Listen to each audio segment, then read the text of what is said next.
ولا تنكحوا المشركات حتى يؤمنوا ولأمة مؤمنة خير من مشركة ولو أعجبتكم ولا تنكحوا المشركين حتى يؤمنوا ولعبد مؤمن خير من مشرك ولو أعجبكم أولئك يدعون إلى النار والله يدعو إلى الجنة والمغفرة بإذنه ويبين آياته للناس لعلهم يتذكرون۔ ترجمہ: اور مشرکہ عورتوں سے نکاح نہ کرو جب تک مسلمان نہ ہو جائیں، اور بے شک مسلمان لونڈی مشرکہ عورت سے اچھی ہے اگرچہ وہ تمہیں پسند ہو، اور مسلمان عورتوں کو مشرکوں کے نکاح میں نہ دو جب تک وہ ایمان نہ لے آئیں، اور بے شک مسلمان غلام مشرک سے اچھا ہے اگرچہ وہ مشرک تمہیں پسند ہو۔ وہ دوزخ کی طرف بلاتے ہیں اور اللہ اپنے حکم سے جنت اور بخشش کی طرف بلاتا ہے، اور اپنی آیتیں لوگوں کے لیے بیان کرتا ہے تاکہ وہ نصیحت حاصل کریں۔ ولا تنكحوا المشركات، اور مشرکہ عورتوں سے نکاح نہ کرو۔ تفسیر صراط الجنان میں ہے، یہ آیت حضرت مرثد غنوی رضی اللہ تعالیٰ عنہ کے بارے میں نازل ہوئی۔ وہ ایک بہادر شخص تھے، سرکار دو عالم علیہ الصلوۃ والسلام نے انہیں مکہ مکرمہ روانہ فرمایا تاکہ وہاں سے کسی تدبیر کے ساتھ مسلمانوں کو نکال لائیں۔ وہاں اناک نامی ایک مشرکہ عورت تھی جو زمانے جاہلیت میں ان کے ساتھ محبت کرتی تھی۔ وہ حسین اور مالدار تھی۔ جب اس کو ان کے آنے کی خبر ہوئی تو وہ آپ کے پاس آئی اور اپنی طرف دعوت دی۔ آپ نے خوف الہی کی وجہ سے اس سے اعراض کیا اور فرمایا کہ اسلام اس کی اجازت نہیں دیتا۔ تب اس نے نکاح کی درخواست کی تو آپ نے فرمایا کہ یہ بھی رسول خدا صلی اللہ علیہ وسلم کی اجازت پر موقوف ہے۔ چنانچہ پھر اپنے کام سے فارغ ہو کر جب آپ نبی پاک علیہ الصلوۃ والسلام کی خدمت میں حاضر ہوئے تو صورتحال عرض کر کے نکاح کے متعلق دریافت کیا۔ اس پر یہ آیت نازل ہوئی اور فرمایا کہ مشرکہ عورتوں سے نکاح کی اجازت نہیں اگرچہ وہ تمہیں پسند ہوں، البتہ یہ یاد رہے کہ اہل کتاب یعنی یہودی عیسائی عورت سے نکاح کی اجازت ہے۔ اس کی تفصیل سورہ مائدہ آیت نمبر 5 میں آئے گی۔ وَلَأَمَةٌ مُؤْمِنَةٌ خَيْرٌ مِّن مُشْرِكَةٍ، اور بے شک مسلمان لونڈی مشرکہ عورت سے اچھی ہے۔ شان نزول: ایک روز حضرت عبداللہ بن رواحہ رضی اللہ تعالیٰ عنہ نے کسی خطا پر اپنی باندی کے تماچا مارا، پھر نبی کریم علیہ الصلوۃ والسلام کی خدمت اقدس میں حاضر ہو کر اس کا ذکر کیا۔ سرکار دو عالم علیہ الصلوۃ والسلام نے اس کی ایمانی حالت کے متعلق دریافت کیا، عرض کیا کہ وہ اللہ تعالیٰ کی وحدانیت اور حضور اقدس صلی اللہ تعالی علیہ وسلم کی رسالت کی گواہی دیتی ہے، رمضان کے روزے رکھتی ہے، اچھی طرح وضو کرتی ہے اور نماز پڑھتی ہے۔ حضور پر نور صلی اللہ تعالی علیہ وسلم نے فرمایا وہ مومنہ ہے۔ حضرت عبداللہ بن رواحہ نے عرض کیا تو اس ذات کی قسم جس نے آپ علیہ الصلوۃ والسلام کو سچا نبی بنا کر مبعوث فرمایا، میں اس کو آزاد کر کے اس کے ساتھ نکاح کروں گا۔ چنانچہ آپ نے ایسا ہی کیا۔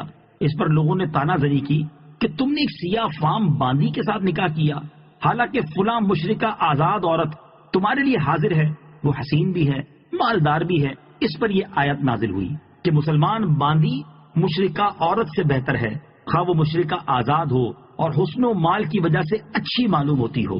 وَلَا تُنكِحُوا الْمُشْرِكِينَ حَتَّى يُؤْمِنُوا، اور مشرکوں کے نکاح میں نہ دو جب تک وہ ایمان نہ لے آئیں۔ یہ عورت کے سرپرستوں سے خطاب ہے کہ اپنی مسلمان عورتوں کو مشرکوں کے نکاح میں نہ دو۔ مسلمان عورت کا نکاح مشرک و کافر کے ساتھ باطل و حرام ہے۔ مشرک و کافر لوگ تو تمہیں جہنم کی آگ کی طرف بلاتے ہیں، جبکہ اللہ تعالیٰ تمہیں اپنی مغفرت کی طرف بلاتا ہے اور تمہیں نصیحت فرمانے کے لیے تم پر اپنے احکام نازل فرماتا ہے۔ اس آیت میں آج کل کے مسلمانوں کے لیے بہت واضح حکم موجود ہے۔ انتہائی افسوس ہے کہ قرآن میں اتنی صراحت و وضاحت سے حکم آنے کے باوجود مسلمان لڑکوں میں مشرکہ لڑکیوں کے ساتھ اور یوں ہی کافر لڑکوں اور مسلمان لڑکیوں میں باہم شادیوں کا رجحان بڑھتا جا رہا ہے، خاص طور پر ان علاقوں میں جہاں کفار و مسلم اکٹھے رہتے ہیں۔ مغربی طرز زندگی نیز لڑکوں اور لڑکیوں کی مخلوط تعلیم سے جہاں اور تباہیاں مچی ہوئی ہیں اور بے حیائی کا طوفان امڑ آیا ہے، وہیں باہم ایسی حرام شادیوں کے ذریعے زندگی بھر کی بدکاری کے سلسلے بھی جاری و ساری ہیں۔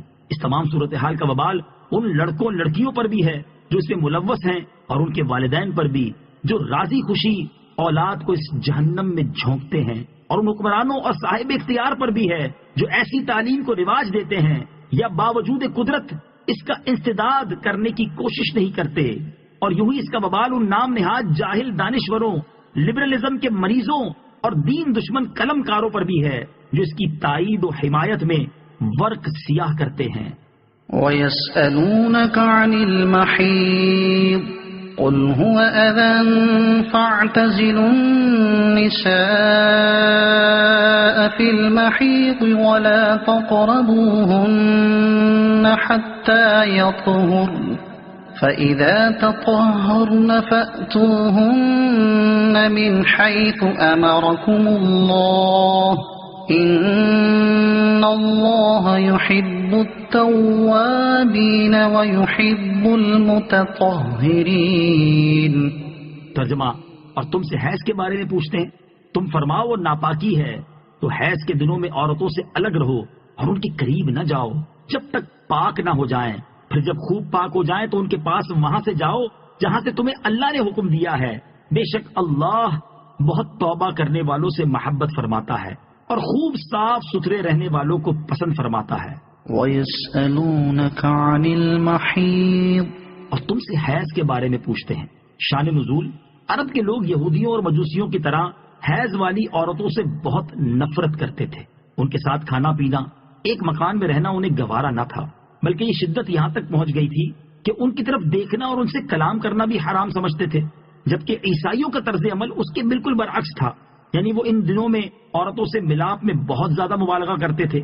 مسلمانوں نے حضور پرنور علیہ السلام سے حیض کا حکم دریافت کیا تو اس پر یہ آیت نازل ہوئی اور افراط و تفریط کی راہیں چھوڑ کر اعتدال کی تعلیم فرمائی گئی اور بتا دیا گیا کہ حیض کی حالت میں عورتوں سے ہم بستری کرنا حرام ہے، اور چونکہ یہ قرآن کی واضح آیت سے ثابت ہے لہذا ایسی حالت میں جماع جائز جاننا کفر ہے، اور حرام سمجھ کر کر لیا تو سخت گناہگار ہوا، اس پر توبہ فرض ہے۔ یوں ہی ناف سے لے کر گھٹنے کے نیچے تک کی جگہ سے لذت حاصل کرنا منع ہے، بقیہ ان سے گفتگو کرنا، ان کے ساتھ کھانا پینا، حتیٰ کہ ان کا جھوٹا کھانا بھی جائز ہے، گناہ نہیں۔ اس آیت سے یہ بھی معلوم ہوا کہ عورت کے پچھلے مقام میں جماع کرنا حرام ہے، کیونکہ وہ بھی گندگی کا مقام ہے۔ فَإِذَا تَطَهَّرْنَا، پھر جب خوب پاک ہو جائیں، تفسیر صراط الجنان میں ہے خوب پاک ہونے سے مراد ایام حیض ختم ہونے کے بعد غسل کر لینا ہے۔ حیض کے چند احکام۔ نمبر 1، حیض کی کم سے کم مدت 3 دن اور زیادہ سے زیادہ 10 دن ہے۔ نمبر 2، حیض کے دنوں میں عورت کے لیے تلاوت قرآن، نماز، روزہ، مسجد میں داخلہ، قرآن کو چھونا اور خانہ کعبہ کا طواف حرام ہو جاتا ہے۔ نمبر 3، ذکر و درود وغیرہ میں کوئی حرج نہیں، البتہ اس کے لیے وضو کر لینا مستحب ہے۔